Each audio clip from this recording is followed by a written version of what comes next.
갈등을 하게 됩니다. 그리고 20장에 보면 21장부터 30장까지 오늘 본문의 앞까지는 왕들이 믿음을 쓰지 못하더라, 선지자들이 믿음을 쓰지 못하더라, 백성들이 믿음을 쓰지 못하더라. 그리고 26장에서부터 그 거짓 믿음을 백성들이 왜 따라가는가 하는 것에 대해서 30장까지 기록되어 있습니다. 전체적으로 보면 예레미야는 하나님에게 이들이 꺾고 파멸되며 파괴되며 넘어질 것이라는 사명을 받아서 그것을 전하는 선지자였습니다. 그러므로 모든 사람에게 환영을 받지 못했다라고 기록하고 있습니다. 왜 예레미야가 하나님이 주신 그 말씀을 선포했음에도 불구하고 그것을 그들이 받아들이지 못했겠냐 하는 것에 문제가 초점이 모여집니다. 오늘 말씀이 예레미야가 30장까지 잠을 자지 못한 슬픈 인내, 또한 괴로움, 하나님과의 갈등, 하나님과의 불만과 갈등, 또 자신에 대한 불만, 또한 이스라엘 백성들에게 미움을 받는 그러한 모든 것에 대해서 괴롭고 인내하고 또한 하나님의 말씀에 순종해 나가지만은 이 믿음 없음이 언제까지 갈 것인가 하는 것에 대한 가장 큰 고민이 있었다. 이렇게 1장부터 30장까지를 보면 그렇습니다. 1장부터 10장까지가 1장이 사명을 받는 장이라면 2장부터 10장까지가 그들의 영적 간음, 그 다음에 하나님과의 예레미야가 갈등, 10장에서 11장에서 20장까지, 21장부터 오늘 본문 전 30장까지, 더 나아가서 오늘 본문의 33장까지, 20장부터 30장까지는 왜 믿음 없음이 제사장에게, 왕들에게, 선지자에게, 백성들에게 왜 믿음 없음이 나타나는가 하는 것에 대해서 그들이 파멸되고 파괴되고 넘어질 수밖에 없는, 그러나 그것이 그들을 넘어지고 파멸시키려고 하는 본뜻이 아니었고 그들에게 뭐가 돌아오겠더라? 믿음이 돌아오게 하기 위한 갈등이었다라는 것을 31장에서 33장까지 보여주는 말씀입니다. 20장부터 이 33장까지는 왜 그들이 이렇게 넘어지고 밟히고 할 수밖에 없었는지 하는 것을 알게 해주는 그런 말씀이기도 합니다. 오늘 이 33장에서 새 언약을 주리라 라고 말하고 있습니다. 율법은 누가 받았습니까? 모세가 받았습니다. 모세는 사람입니까? 신입니까? 사람. 모세는 이스라엘 구약의 중보자 역할을 했습니다. 이 말씀을 받아서 누구에게? 백성에게 전해주는 중보자 역할을 했습니다. 이 율법은 누가 주었냐면은 모세가 중보 역할을 해서, 모세는 하나님을 만날 수 있었지만 이스라엘 백성들은 두려워서 하나님 앞에 나가지 못했기 때문에 당신이 나가서 하나님께 말씀을 받고 우리에게 알려주세요 했던 것이 뭡니까? 십계명입니다. 그리고 그 십계명을 그들은 지키려고 했지만 지키지 못했고, 지키지 못함으로 이스라엘이 마지막 멸망의 시기를 보고 있는 게 예레미야입니다. 이 멸망의 시기를 보면서 예레미야가 무슨 생각을 했을 것 같습니다. 왜 하나님이 준 그 율법을 우리가 지키려고 했어도 왜 지키지 못했는가? 이 율법은 모세가, 이 주체가 사람이 주체이기 때문에 그것을 지킬 수가 없었습니다. 돌비에 써서 돌판에 써서 모세에게 주었습니다. 그리고 그 돌판에 쓴 십계명을 그들에게 자손들에게 가르쳤습니다. 뭐하도록 가르쳤습니까? 죄를 짓지 않도록 가르쳤습니다. 하지만 그들은 또 하나님 말씀에 순종하다 또 죄를 짓고 순종하다 죄를 짓고 하나님께 부르짖고 하나님이 용서해주고 그 패턴으로 자기 속에 오는 대로 살았기 때문에 결국 어디까지 왔습니까? 에레미야의 이 마지막 멸망의 시기를 보고 이 멸망의 시기가 끝이 아니다라는 것을 보여주는 말씀이 오늘 말씀이기도 합니다.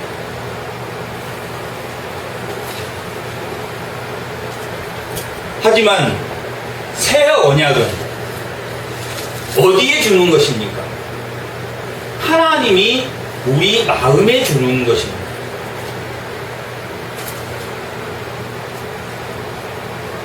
그 주체가 하나님이 우리를 알게 해주고 깨닫게 합니다. 돌비는 누가 주었습니까? 모세가 사람의 입술로 그들에게 범죄하지 않도록 했지만 이 새 언약은 하나님이 주체가 되어서 하나님이 깨닫게 하시고 하나님이 알게 하신다. 새 언약은 어디에 주니까? 마음판에 주는데 사람이 깨닫고 지식으로 깨닫고 노력해서 알고 또 전달받은 그 지식으로 알아내는 게 아니라 하나님이 알게 해주시는 지식이다. 그것이 뭐냐? 새 언약이다. 나는 너희 백성이 되고 너희는 나의 자녀가 될 것이다 하는 그 언약이 율법에서도 그 율법을 순종하면 너는 나의 백성이 되고 나는 너희 아버지가 될 것이다. 그것을 누가? 돌비에 서서 사람이 가르쳐서 죄를 짓지 않도록 했다면 이 새 언약은 하나님이 그 말씀을 주심으로 그것을 우리 마음판에 새겨 믿었다. 믿음으로 인해서 누가 주인이 돼서 알게 하고 믿음은 누가 알게 해서 생긴 것입니까? 하나님이 알게 해서 믿음이 생겼습니다. 그래서 율법은 사람이 주체로 알려주었기 때문에 그것을 속으로는 미워해도 겉으로는 지키지 않을 수 있다. 사람이 겉으로는 미워하면서 속으로는 미워하면서 겉으로 사랑했다. 나는 내 할 일을 다 했다. 나는 예배를 드리고 왔다. 나는 하나님께 다 했다. 라고 할 수 있지만 이 믿음은 하나님이 주체이기 때문에 이 새 언약은 하나님이 주체이기 때문에 하나님이 그에게 믿음을 주기도 하고 그 믿음이 하나님이 주관하시기 때문에 겉과 속이 같습니까? 다릅니까? 같다. 내 마음을 하나님이 주체가 되기 때문에 하나님이 주체가 되기 때문에 또한 반드시 뭐 하기도 합니까? 믿음은 반드시 승리하는 것입니다. 하나님이 주체한데 그 믿음이 승리하지 못한다면 그것은 참 믿음이 아니다. 이스라엘 백성은 뭐 때문에 실패했습니까? 율법을 듣고 가르친 대로 하려고 했지만 그들이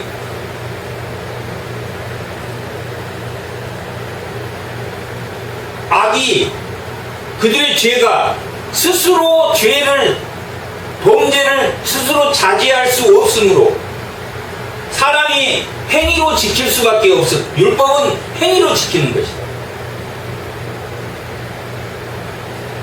행위로 지키는 건데 그 주체가 사람이지만 믿음으로 지키는 것은 그 행위가 누구다? 하나님이 주체예요. 하나님이 나를 그렇게 하도록 하기 때문에 속과 겉이 다를 수가 없고, 또한 늘 이스라엘은 패배하고 이 멸망의 지경이 왔지만 믿음은 반드시 승리한다. 하나님이 나와 함께 있기 때문에, 하나님이 마음판에 새기고 예수 그리스도가 십자가의 죽으심으로 성령이 나를 이끌고 가기 때문에, 하나님이 주체가 되기 때문에 반드시 승리하고 이길 수밖에 없다. 그것을 누가 깨달았다? 예레미야가. 이 백성이 우상을 섬기고 1장부터 10장까지 우상을 섬기고, 또한 11장에서부터 20장까지는 또한 예레미야가 그것을 보면서 갈등하고, 21장에서 이 33장까지는 그 믿음 없음이, 그 왕들의 믿음 없음이, 그 백성들의 믿음 없음이, 그 선지자의 믿음 없음이, 그리고 그들이 하나냐 같은 거짓 선지자의 말을 따르고 거짓 선지자의 잘못으로 판명됐고 2개월 만에 하나냐는 죽었지만 그들은 여전히 뭘 따랐냐면 거짓을 따랐습니다. 거짓 선지자를 따랐고 왕을 따랐고, 그 원인이 뭐냐? 사람이 주체가 되기 때문에. 옛 언약은 정죄의 영광이 있다. 우리 정죄라는 것, 죄를 짓지 않도록 하는, 내 자신을 정죄하는 것. 내가 죄를 졌구나, 이걸 지었구나, 하나님의 말씀을 지켜보니까 내가 그게 죄라는 걸 알아서 그 죄를 정죄. 누가? 남이 나를 정죄하는 게 아니라 내 스스로 내 죄를 돌아볼 수 있는 기능을 율법은 가지고 있기 때문에 여전히 선하고 거룩하고 깨끗한 거지만, 그것을 우리가 다 지킬 수 없으므로 언젠가 예수 그리스도가 이 땅에 오셔서 새 언약의 시대가 올 때는 하나님이 주체가 돼서 하나님이 우리 행위를 이끌어 갈 것이다. 야고보서에서 말하는 행하는 순종, 행하는 믿음, 행하는 믿음이 없으면 죽은 믿음이라 라고 말하는 그 행하는 믿음은 누가 주체입니까? 성령이 주체다. 이 구약에서 행하는 믿음의 주체는 누구입니까? 사람이다. 자기 소견의 오른도리에서 계속 범죄한다. 하나님과의 중보자는 새 언약으로 오신 예수님 한 분밖에 없다 라고 디모데전서 2장 5절은 중보자는 예수님 한 분밖에 없다 라고 기록되어 있습니다. 모세는 하나님에게 말씀 받아서 전했지만 모세는 누구였습니까? 사람이었습니다. 예수님의, 하나님으로 오실 예수님의 모형이었지만 사람 중에서는 그가 가장 온전한 사람이었기 때문에 하나님을 말씀을 받아서 백성들에게 중보했습니다. 하지만 새 언약의 시대는 누가 주인입니까? 똑같이 구약에서 모세가 받아왔던 율법도 백성들이 뭐 했어야 됩니까? 순종이 제사보다 낫다라고 사무엘이 말했던 것처럼 그들이 순종을 요구했지만 사람이 주체가 되었기 때문에 다시 범죄하고 다시 범죄하지만, 야고보서에 말하는 행하는 믿음은 그 주체가 성령입니다. 그 주체가 하나님입니다. 그 믿음을 주는 것도 하나님입니다. 내가 온전히 하나님의 믿음 안에 있다라면, 새 언약 안에 있다라면, 예레미야는 지금 왜 하나님께서 예레미야에 이 말을 주셨을까요? 이 30장까지 이 백성들의 믿음에 대한 갈등이, 왜 그들이 우상을 섬기고 끊임없이 범죄해서 결국 이 나라가 망하는가? 그리고 그 70년 후에 돌아올 것이라고 말했지만 예레미야는 끊임없이 핍박받고 끊임없이 모욕을 받았습니다. 그리고 거짓 선지자가 밝혀졌음에도 불구하고 그 백성과 선지자와 제사장은 변하지 않았습니다. 이 이스라엘이 멸망하고 400년이란 긴 암흑기를 지나면서 예수 그리스도가 오십니다. 새 언약이라는 단어는 이 예레미야에서 처음으로 나옵니다. 예수 그리스도가 이 땅에 오셔서 너희가 주체가 아니라 하나님이, 너희가 말씀을 지켜서 죄를 안 지려고 하는 게 아니라 하나님이 그 믿음도 주고 하나님이 너희를 이끌어 감으로 죄를 짓지 않을 수 있다. 하지만 인간은 완전한 성화가 있지 않기 때문에 견고한 진, 우리의 쓴뿌리로 인해서 우리는 미혹되고 유혹됩니다. 우리가 죄를 졌을 때, 그럴 때는 뭐합니까?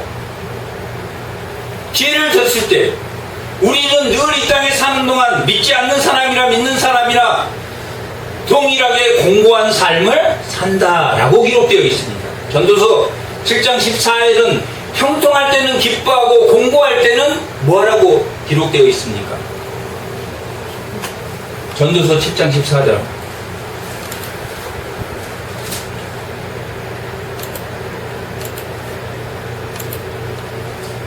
공고할 때는 생각하라. 그렇게 14장. 다 같이 한번 읽어보겠습니다. 형통한 날에는 기뻐하고 공고한 날에는 되돌아보아라. 두 가지를 하나님이 병행하여 하사 사람이 그의 장래의 일을 능히 헤아려 알지 못하게 하셨느니라. 어쩔 때는 형통하고 어쩔 때는 공고하고 해서 그 길을 헤아리지 못하게, 장래의 일을 헤아리지 못하게 하나님이 하셨다. 우리는 장래의 일을 누구에게 맡겨야 됩니까? 하나님에게 맡겨. 형통할 때는 기뻐하고 공고할 때는 생각하라.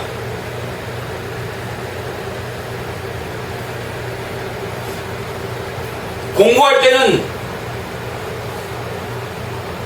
죄로 인해서 공고할 때는 뭐 해야 됩니까? 회개해야 돼. 또한 죄를 짓지 않고 의를 행했는데, 바울이 의로운 전도를 행했는데도 핍박을 받고 공고를 받았다. 에레미야 같은 사람은 의를 행했는데도 핍박을 받았다. 그럴 때는 뭐라고? 그렇게 공고할 때는 그것이 환난이, 공고가 인내가 연단이 소망을, 우리의 믿음을 자라게 한다. 의의 핍박을 받는다. 여러 가지 핍박을 받고, 원인 모를 핍박을 받고, 육체의 유혹을 받고, 마귀의 시험을 받고, 불같은 시험을 우리는 당한다.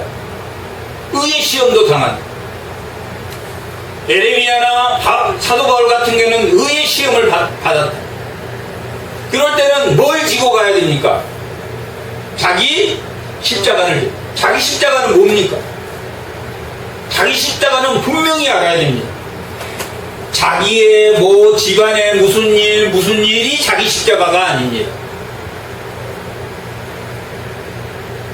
예수의 믿음을, 예수와 우리는 예수의 남은 고난에 참여한다는 게 예수님이 받은 대속의 속죄를, 십자가를 지는 것이 아닙니다. 예수님은 무슨 십자가를 지셨습니까? 대속의 십자가를 지셨다.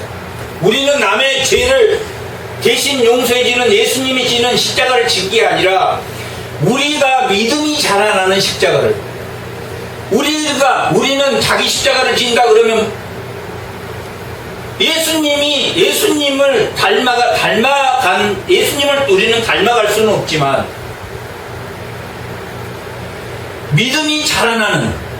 우리가 믿음이 자라나는 십자가를 진다. 그 믿음이 자라나는 십자가는 누가 될 수도 있습니까? 이웃이 될 수가 있고, 또한 사회가 될 수가 있고, 직장 안에서도 일어날 수가 있고, 가족도 될 수가 있고, 가족도 믿음의 십자가가 되고, 자기 안에 들어오는 미혹, 세상의 물질과 세상의 명예와 권위, 그런 것들이 뭘 통해서? 연단을 통해서, 의의 십자가를 지면서, 의의 시험을 받으면서, 온인 모를 시험을 받으면서, 그것이, 그 연단이 뭐 해줍니까? 믿음이 자라나게 합니다. 그런데 그것을 구약에 우리가 태어났다면 이길 수 있겠습니까? 못 이기겠습니까? 주체가 자기이기 때문에 못 이깁니다. 내가 율법 613가지 중에 하나라도 범죄하면 너는 성도가 거룩히 구별된 자라고 부를 수 없기 때문에. 하지만 이 새 언약의 새 사람은 예수의 옷을 입었다. 예수님이 나를 주관하기 때문에 이길 수 있습니까? 못 이깁니까? 이길 수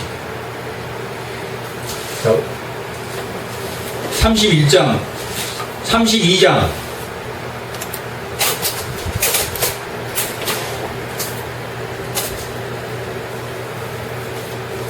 32절 한번 읽어보겠습니다. 32장 2절. 그때의 바벨론 군대는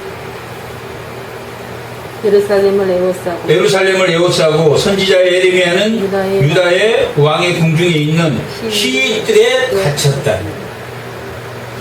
또 33장 1절 한번 읽어보겠습니다. 에레미야가 아직 시위들에 갇혀 있을 때 여호와의 말씀이 그에게 두 번째 임하니. 지금 이 31장이 지나면 32장, 33장은 어디에 갇혀 있을 때입니까? 시위대 뜰. 요즘 말하면 이 시위대 뜰은 어디냐면 청와대 경호실,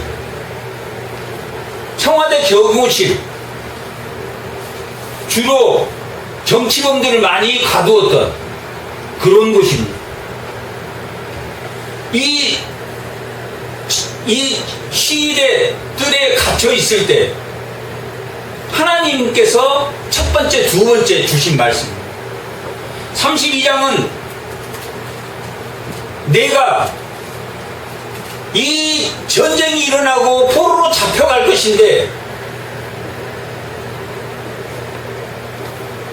너의 친척이 찾아와서 내가 기업 물을 자니 내가 이 땅을 사라 라고 말할 때 그 땅을 사라 라고 에레미야에게 하나님이 지시하는 내용이에요. 나라가 멸망하고 포로로 70년 잡혀갈 건데 왜 에레미야에게 이 땅을 사라고 했겠습니까? 하나님이 하시면 반드시 돌아오기 때문에. 아멘. 반드시 승리하기 때문에. 아멘. 너의 마음판에 기록한 새 언약 오실 메시아를 에레미야는 알았기 때문에 하나님 말에 순종했습니다. 반드시 너를 돌아오게 할 것이다. 반드시 내가 승리하게 할 것이다. 왜? 하나님이 함께 하시니까.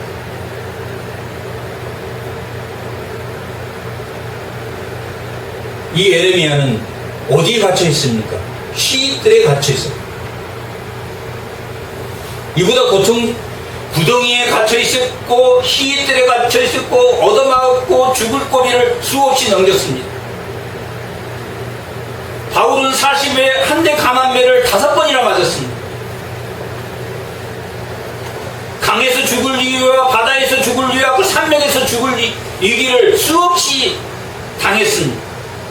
그러면서도 바울은 내 약함이 나를 강하게 했다라고 기록되어 있습니다. 고린도전서 1장 한번 잠깐 보세요. 1장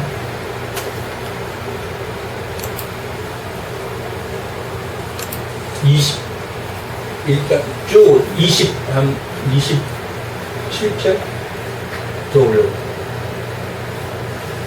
27절 한번 읽어보세요. 그러나 하나님께서 세상에 미련한 것을 택하사 지혜 있는 자들을 부끄럽게 하려고 하시고 세상에 약한 것들을 택하사 강한 것을 부끄럽게 하셨다.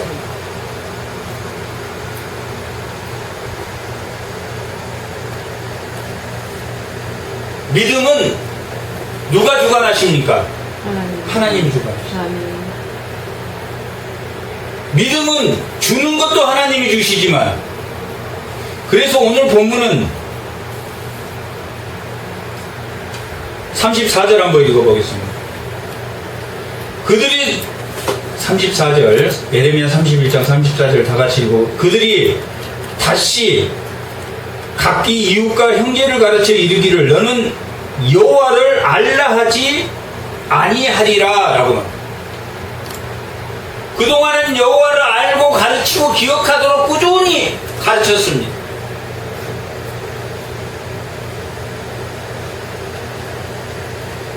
새 언약의 시대에는 하나님이 어디에 주신다? 마음판에 주신다. 나는 믿어. 이제 나는 마음에 믿어. 믿으니까 성령이 나를 이끄셔. 그리고 자기 마음대로 해. 성령이 하셨다고 말을 해. 요즘 시대가 또 성령이 했다.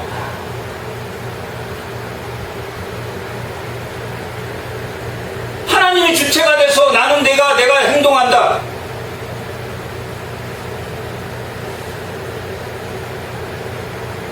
그런 이단들이 또 너무 많이 생겼어. 그러므로 어디에 국한해서? 주신 말씀에 국한해서. 성령과 말씀은 동사관계에 있다. 왜 말씀이 성령과 동사관계, 동일한 일을 한다? 이 말씀이 뭐가 되었습니까? 육신이 되어서 예수 그리스도가 오셨기 때문에.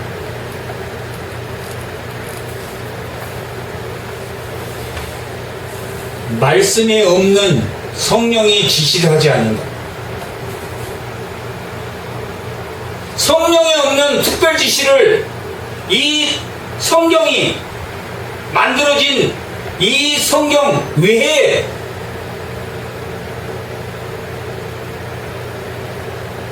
나는 하나님이 나를 주체하는 성도 믿음을 가졌으니까 이 성경에 없는 말을 자기 뜻대로 하면 됩니까? 안 됩니까?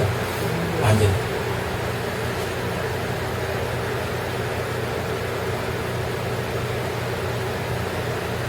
에레미야는 성경을 잘 알았던 사람입니까? 성경을 나는 성경을 잘 모릅니다 라고 고백했습니까?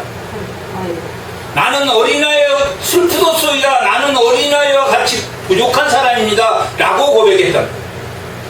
이사야는 사람을 의지했어. 왕을 의지했어. 우시아 왕 같은 훌륭한 사람이 있어서 우리나라가 잘 된다 라고 생각했다.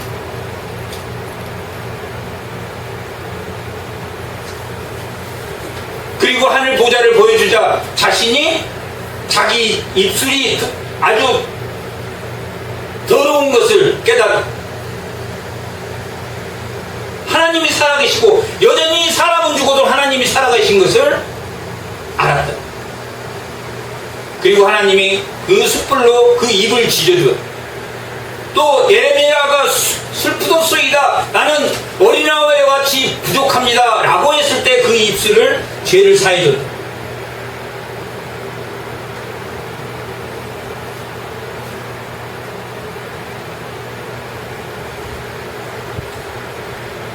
지금 여기까지 이 새 언약을 하나님이 주시겠다라고 말하고 있는 것은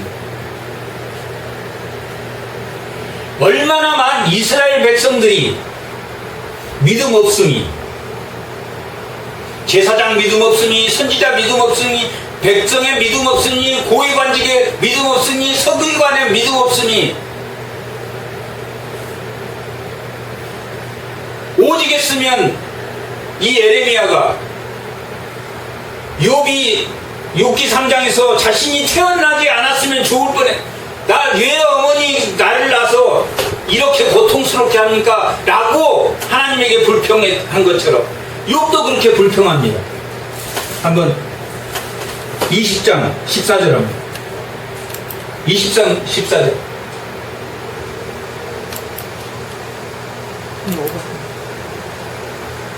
에레미야.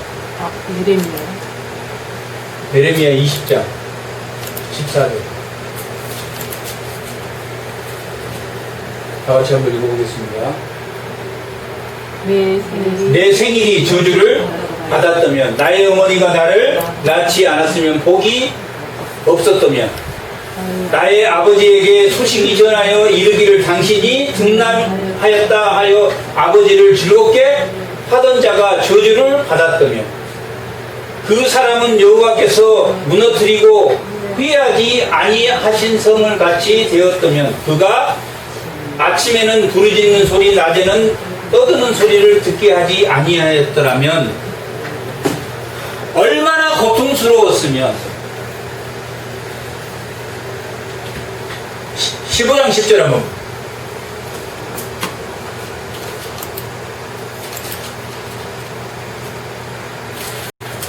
다같이 한번 읽어보겠습니다. 나에게 재앙이로다. 나의 어머니와 나의 어머니께서 나를 온 세상에 다투는 자와 싸우는 자를 만날 자로 낳으셨도다. 만나는 사람마다 싸우고 다퉜다. 얼마나 기억이, 인생 자체가 우리는 한순간, 어떤 한순간 다투고 싸우고 해도 고통스러운데, 이분은, 이 에레미야는 17살에서 20살 사이에 사역을 받아서 54년 동안 죽을 때까지 싸우고 다퉜다. 야, 너 잡혀갈 거야. 그래서 감옥에 가두고 두드러 패고 모욕받고 욕받고 의의 고난을 받았다. 사도 바울도 의의 고난을 받았다. 그런데 이 에레미야가 뭘 믿었습니까? 오실 메시아를 믿었다는 것을 오늘 그가 고백하고 있다.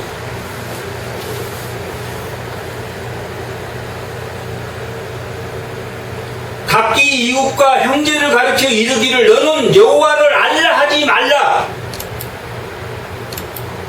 믿음은 누가 주는 것입니까? 하나님이 주죠. 믿음은 내 마음판에서 하나님이 나를 인도하신다. 성령님이 나를 인도하신다. 그런데 어느 가운데? 말씀 가운데 인도한다. 말씀 가운데 인도한다. 엉뚱한 것으로 인도하지 않는다.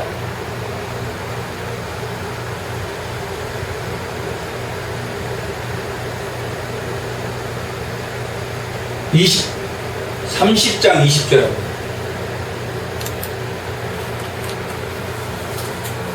30장 20절 다같이 한번 읽어보시죠. 그의 자손은 예종과 같겠고 그 회중은 내 앞에 굳게 설 것이며 그를 압박하는 모든 사람은 다 내가 벌하리라. 아니 31장 20절 31장 20절 다같이 한번 읽어보겠습니다. 에브라임은 나의 사랑하는 아들 기뻐하는 자식이 아니냐. 내가 그를 책망하여 말할 때마다 깊이 생각하노라. 그리함으로 그를 위하여 내 창자가 들끓었으니 내가 반드시 그를 불쌍히 여기리니 여호와의 말씀이라. 하나님이 우리 안에서 그 창자가 들끓는다. 승리하겠어요? 안 하겠어요?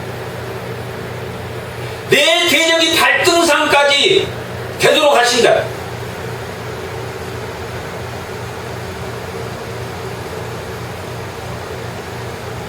하나님이 자기 창자가 들끓을 정도로 불쌍히 여기신다.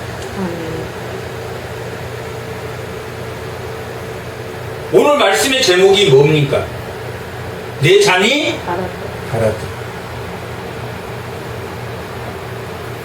예레미야가 자기 어머니는 올망하고 나는 왜 이런 사역자를 만들고 맨날 다투고 싸우게 하십니까? 라고 했던 사람이 오늘 내가 그것을 깨달으니 25절 이는 내가 피곤한 심령을 상쾌하게 하며 연약한 심령을 만족하게 하였음이라 하시기로 내가 깨어보니 내 잠이 달더라.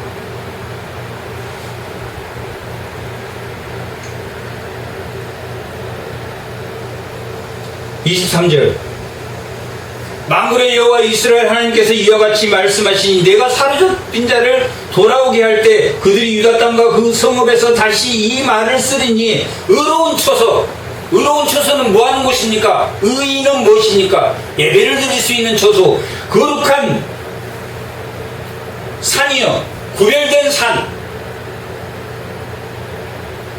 예배가 회복되는 그러한 처소가 회복될 것이다. 뭘 말하고 있습니까? 반드시 돌아올 것이다. 32장에서 내가 내 친척이 말한 그 땅을 사라 라고 하는 것은 반드시 내가 돌아올 것이다 하는 것을 약속하는 것입니다. 두 번째 33장에서는 두 번째 하나님의 예언. 첫 번째는 땅을 사라. 32절에서는 땅을 사라. 그리고 그 감옥에 있을 때 여호와의 말씀이 두 번째 임했어. 뭐라고 했냐면 3절. 너는 내게 부르짖으라. 내가 내게 응답하겠고 내가 알지 못하는 크고 은밀한 일을 내게 보이리라. 누가 주체하니까?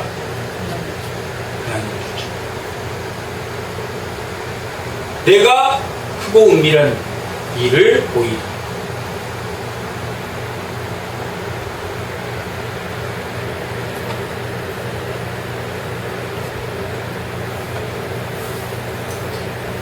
우리를 피곤하게 하고 우리의 연약한 심령을 건드리고 뭘로? 억압으로. 밖으로부터는 억압, 안으로부터는 미혹. 미혹은 돈이나 명예나 이 세상의 유혹들을 자기를 미혹, 자기는 내부로부터 미혹, 밖으로부터는 억압. 처음에는 미혹, 그 다음에는 억압.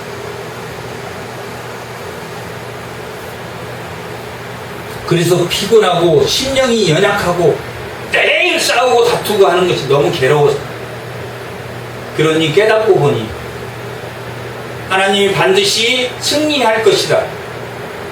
그리고 이 율법의 시대가 끝내고 오실 메시아가 반드시 올 것이니 그 오실 메시아는 우리 마음판의 주으로, 나는 하나님이 오실 메시아를 믿는 사람들은 그 믿음이 마음판에 새겼다 라고 말할 수 있습니다.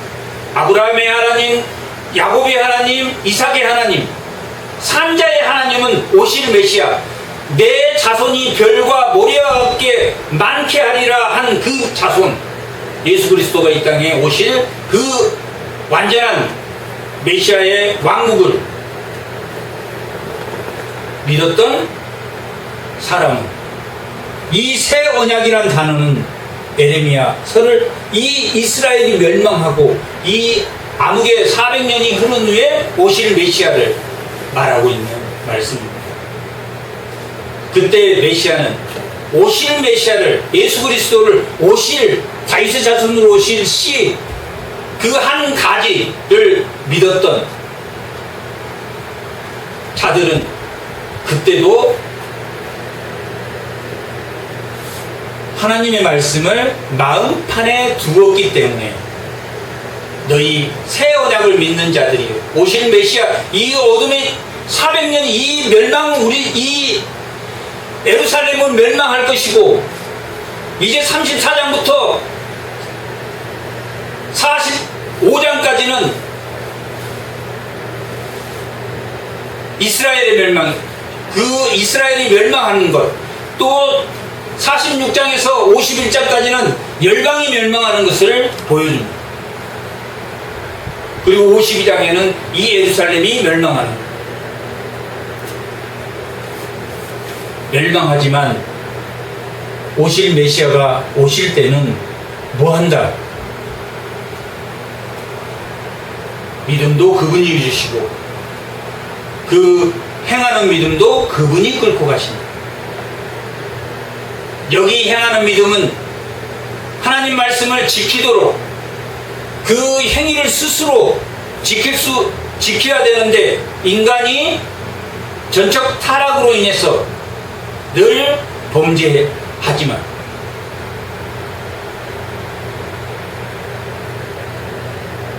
그런 시대가 올 것이다 라고 말하고 있습니다. 그때는 사람의 씨와 짐승의 씨를 이 땅에 뿌리는 풍성한 시대가 올 것이고, 28절 깨어 그들을 뿌리 뽑고 무너뜨리고 전복하며 멸망시키고 괴롭게 했던 것과 같이 내가 깨어서 그들을 세우며 심으리라. 세우며 심는, 예수 그리스도가 이 땅에 와서 세우시며 심는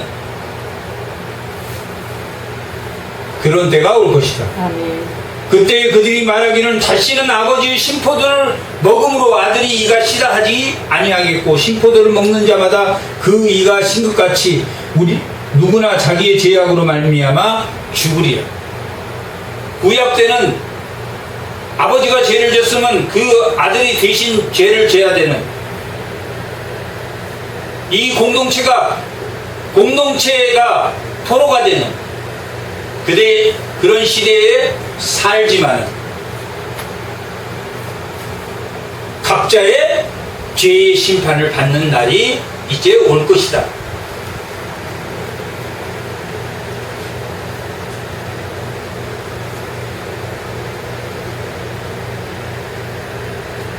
결국은 이 말은 이 시대가 멸망할 것이다. 그리고 각자의 죄를 묻는,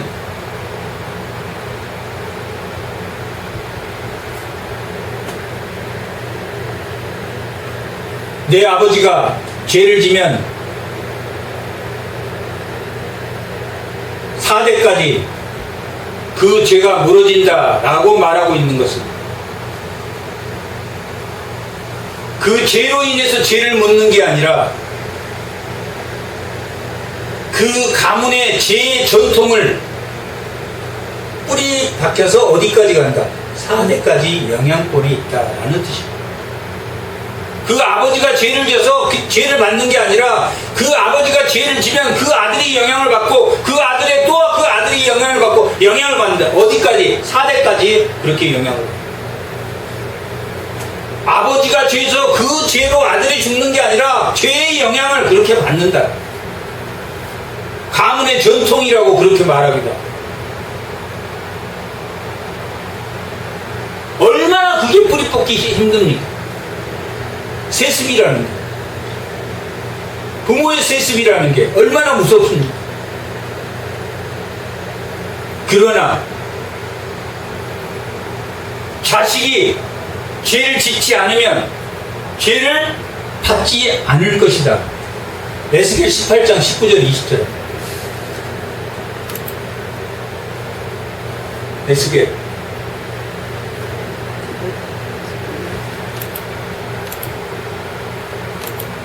18장 19절 20절 다같이 한번 읽어보겠습니다. 그런데 너희는 이르기를 아들이 어찌 아버지의 죄를 감당하지 아니하겠나 하는 도다. 아들이 정의와 공의를 행하면 모든 율례를 지켜 행하였으면 그는 반드시 살리라. 뭘 행하면 아들이 정의와 공의, 정의와 공의는 누구에게만 있습니까? 예수 그리스도에게만 있는 것이 정의와 공의.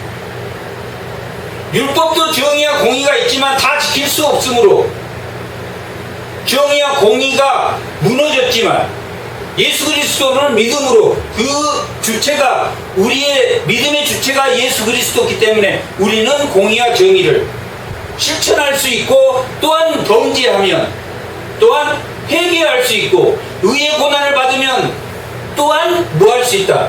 믿음이 자라나게 하신다. 우리는 범죄했을 때 회개하고 하나님께로 돌아가고, 우리가 또한 의의 고난을 받았을 때는 우리의 믿음을 자라나게 하는 하나님이 인도하십니다.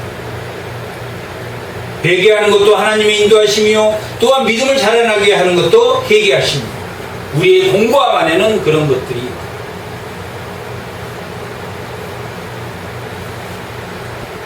32절 이 언약은 내가 그들을 조상 손에 넘겨 애굽에서 인도하던 날에 맺었던 것과 같이 아니할 것은 내가 그들의 남편이 되어도 그들이 내 언약을 깨뜨렸다. 시내산에서 모세가 받아서 율법을 그들에게 주었지만 시내산에서 주는 율법은 뭐라고 나와 있습니까? 남편이 되어서, 하나님이 남편이 되어서 아내에게 준 율법이다. 그런데 이스라엘 백성이 뭐 했다고 나와 있습니까? 이 30장까지 간음했다. 그들이 간음했다. 간음해서 깨트려 버렸습니다. 그래서 다윗의 언약은 누구에게 준? 자식에게 준, 아들에게 준 언약. 그래서 내 아들을 견고하게 세우리라. 다윗의 자손으로는 그 아들 영원한 제사장. 구약의 제사장은 죽습니까? 안 죽습니까? 죽어요. 계속 제사장이 바뀌어. 왜 예수님을 완전한 제사장이라고 합니까? 영원히 사십니다. 영원한 제사장이야. 그 몸이 있을 때도 완전한 제사장이고 몸이 하나님 우편에 있을 때도 완전한 제사장이고 더 이상 제사장이 필요 없어요.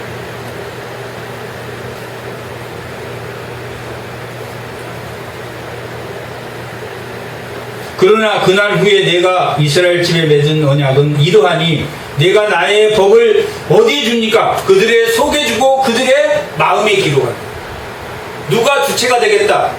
하나님이 마음에 주고 믿음도 주고 또 그 믿음으로 행하는 순종을 하도록 하나님이 하신다. 하나님이 보호하고 인도하신다.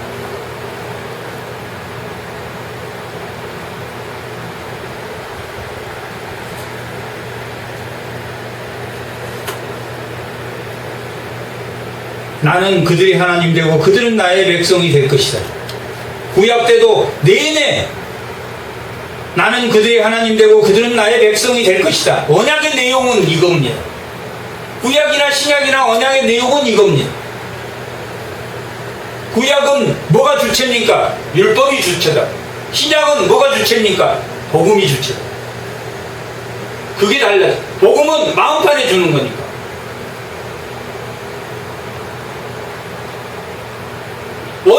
언약의 내용은 나는 너희의 하나님이 되고 너는 나의 백성이 되는 것이 언약의 내용입니다. 구약의 내용도 이거고 신약의 내용도 이겁니다. 계시록 21장에 보면 오늘 우리가 구약 교훈에서 읽고 나는 너의 하나님이 되고 너는 나의 백성이 되겠다 라는 것으로 계시록이 끝납니다. 언약의 내용은 같습니다. 하지만 주체가 율법이고 이건 복음입니다. 마음판에 주는 것과 그 행위로 지키는 것과의 차이입니다. 두 가지가 순종해야 됩니다. 사람이 순종하지만 죄를 짓지 않도록 윤리적인 도가 사람이 순종하지만 이 신약의 예수 그리스도는 성령이 우리와 함께 하셔서 성령이 나를 보호하고 하나님이 나를 주체로 돼서 이끈다. 아멘.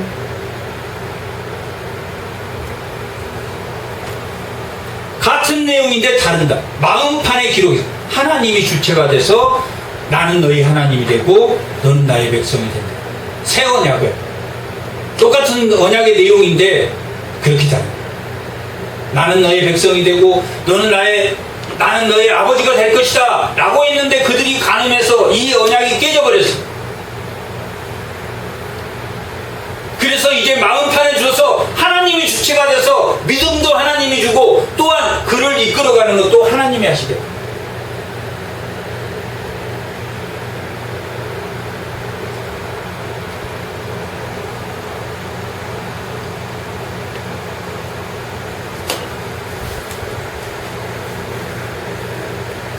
갈라디아서 1장 11절 12절 11장 12절 다같이 한번 읽어보겠습니다. 11절 12절 1장 11절 12절 다같이 읽어. 형제들아 내가 너희에게 알게 하노니 내가 전한 복음은 사람의 뜻에 따라 된 것이 아니고 율법은 무엇에 따라 하나님의 뜻인데 사람이 이행하는 것이고 12절 이는 내가 사람에게서 받는 것도 아니요 배운 것도 아니요 오직 누구에게 예수 그리스도에게 예수 그리스도께서 믿음을 주신 것, 우리의 믿음도 주관하시는 것이다. 사람이 주는 것이야. 34절 그들이 각기 이웃과 형제를 가르쳐 이르기를 나는 여호와를 알라 하지 아니하리니 이제는 예수 그리스도 하나님께서 주체가 되시는 마음판에 기록해 주시는 거니까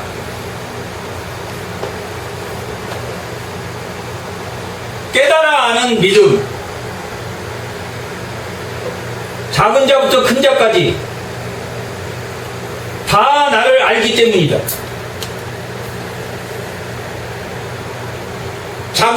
작은 자에서 큰 자까지, 가난한 자에서 부자까지, 부족한 자에서 학식이 부족한 자나 학식이 많은 자나 차별 없이 다 믿음이 있는 것은 누가 주관하신다? 하나님이 주관하시니까 다 똑같다는, 더 많이 배운 사람이, 더 서기관이, 학자가 아니다. 하나님의 마음을 쓰는 자, 내 약함이 강함됨을 아는 자, 약함이 강함을 부끄럽게 하는,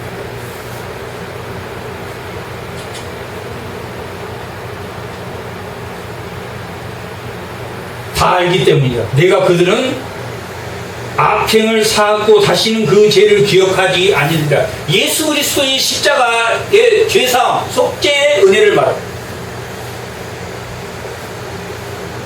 그 속죄의 은혜는 뭐가 같냐면 35절에서 오늘 마지막 절까지 같다.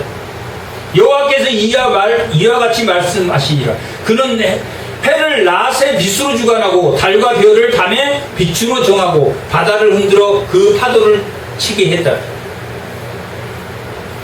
변합니까? 안 변합니까? 이 원칙이 변합니까? 안 변합니다.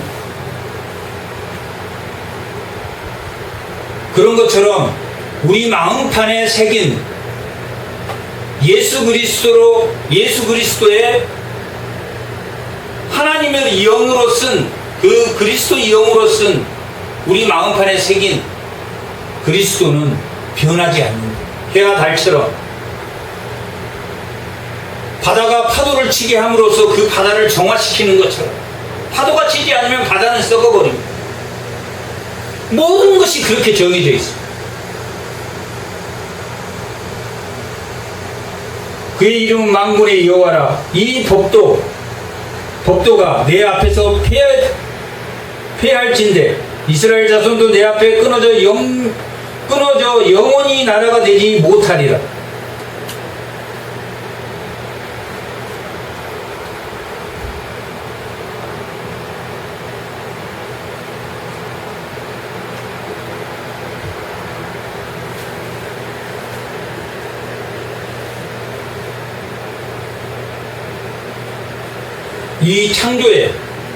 이 창조의 법이 변함이 없는 것처럼, 이것을 피할 수 없는 것처럼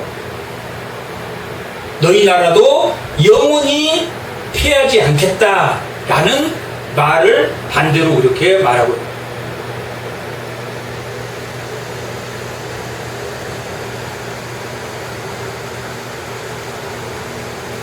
여호와의 말씀이라. 여호와께서 이와 같이 말씀하시니라. 위에 있는 하늘을 측량할 수 있으면 밑에 하늘의 깊이를 탐지할 수 있는가? 내가 이스라엘 자손이 행한 모든 일로 말미암아 그들을 다 버리리라.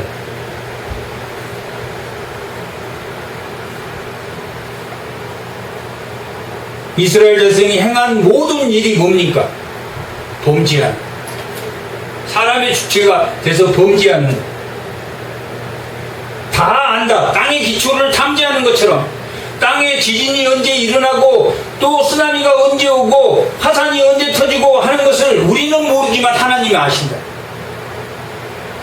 하늘을 측량할 수 있다. 별이 몇 개고 우리는 별이 이 모래와 같이 많다고 이 별이 하는데 우리는 다 그 개수를 알 수 없지. 하나님이 그 범죄를 일일이 다 알고 있다. 하나님이 다 알고 있다. 창조의 법칙이 변하지 않고 그 창조의 모든 것이 새 예루살렘 새 땅이 온갖 변화할 수 있는 것처럼 이스라엘을 영원히 세우겠다고 하는 것을, 그들을 지금 파멸시키지만 다시 회복시키겠다고 하는 것도, 이 땅의 새 언약으로 회복시키겠다고 하시는 것도 하나님은 하실 수 있다라고 말하고 있는 것입니다.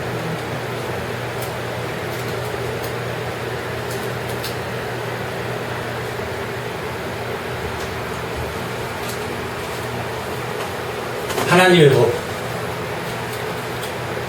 율법이 우리 마음판에 새겨지는, 하나님이 주체가 되는 믿음일 때 우리는 이 땅에 사는 동안 고난과 슬픔과 괴로움, 또한 이 에레미야가 겪고 있는 이런 모든 고통들이 감옥에 갇히고 옥에 갇히고 그러한 의의 고난도 의의 시험도 우리에게 있을 것입니다. 반드시 승리합니다.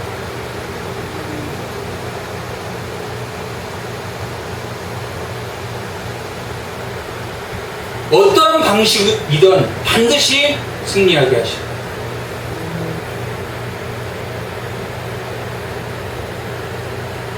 하나님이 주는 그 하나님이 주관하시고 보호하시는